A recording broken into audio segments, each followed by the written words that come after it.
Good day, sir. I am Roger Palma, and I am here now to discuss the following or to explain the following as part of our topic on linguistic. Mm. The first, the first topic that I'm going to explain is the semantic. Semantics is about the logical or philosophical meaning of the word, and it is one of the branches of linguistics. Semantics study also the meaning of language, like programming language, formal logic, and semiotic. What is programming language? Programming language are those language used in computer as a set of instruction. Example is the code that the computer technician used to create a program. That's the example of programming language. The second is the formal logic. It is used in mathematical or the symbol that used in making formula. Uh, the biggest my example there is those formula in mathematics that have a sign to uh, that we're going to use to solve the problem. Okay.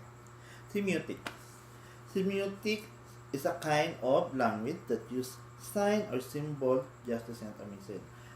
One of the example, this semiotic it is the language that use sign or symbol so that the audience can understand the message. Like sign language, the sign language is used to communicate to those person who can speak or who can hear or the deep. So we use sign language, and and in our daily life we see a symbol or the sign like a traffic light or the traffic sign. So those sign we get a message. We get the message to that sign. That is semiotic. Now let's go to syntax. It is a set of rule, principle, and governing word and structure in the language to make the sound good and correct. My example is the she give I money versus she give me money. The first statement is she give I money, but the I is referring to me. Then in the second sentence is she give me money. When we use she give I money, it is not good sound, and maybe we can say it is not correct. So the I there, we're going to change the I to me to make it sound good and correct. So the correct, uh, they're both correct, but to make it sound good and correct, we use me. So instead of using saying he give I money, we need to we use he give me money. The next is the pragmatics. Pragmatic, for me, pragmatic is always the way we use in speech, like delivering the speech. We must to make sure that the context of our speech has a contribute on the listener, or it has a good meaning to comprehend by the audience, because there's a lot of words or what the okay word that the same but double meaning. I can't give an example, but we all know we all know that there's some words that the same but have a different meaning. Okay. Now, discourse analysis. What is discourse analysis? It is analyzing the sentence used in language. It means every part of the words in the sentence was analyzed. Every part of it, the grammar of the sentence, sounds, the phonetic and the phonology, like we discussed last week.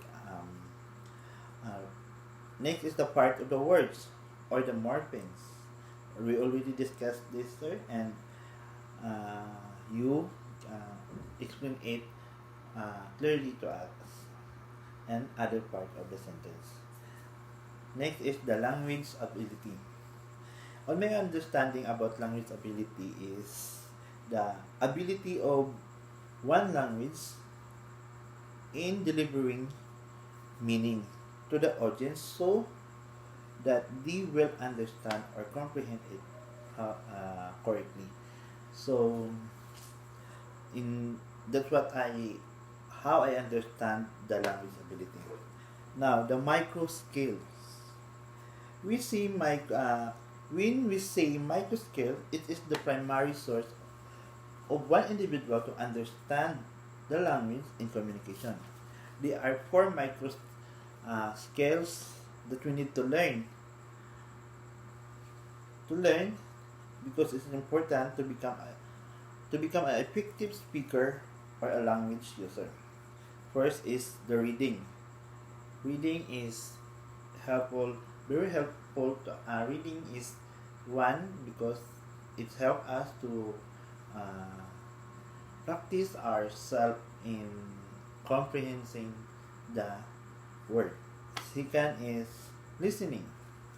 Listening of language like for example English language is one it's a big help for us. So by listening we learn also from the speaker. Writing.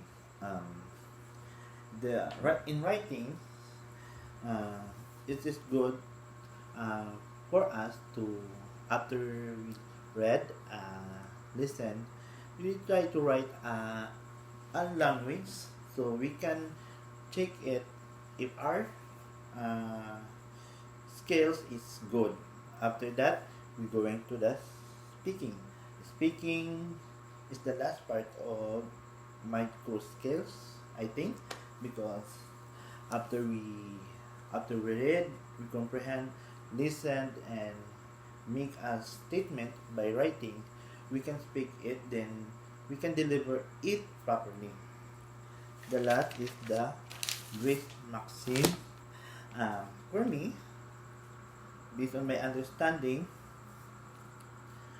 Greek maxim is a type of communication of two people, but be careful. Those people are not going to use any uh, words that can make other make misunderstanding. So there are four maxim in Greece. Greece. This is how pronounce Greece. First is quality. The quality there is you must to speak you speak with evidence. You are not allowed to speak without evidence, so you can't so that to avoid to avoid false message. And second is the quantity. Quantity is don't mix so more informative that don't informative does not don't mix so informative than is required. You just give the information that is needed, what is needed rather. Then the third is the manner. Their manner in communicating, beware means beware of your language that you're going to or your words that you're going to use to avoid hurting other. The last is the relevance. Um,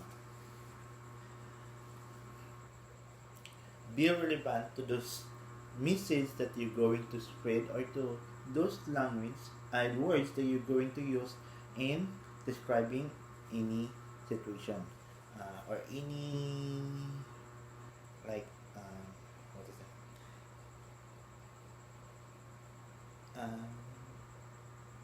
any words.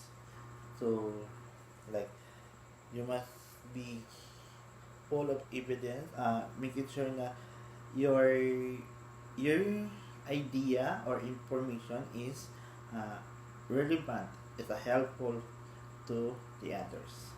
And that's also, thank you.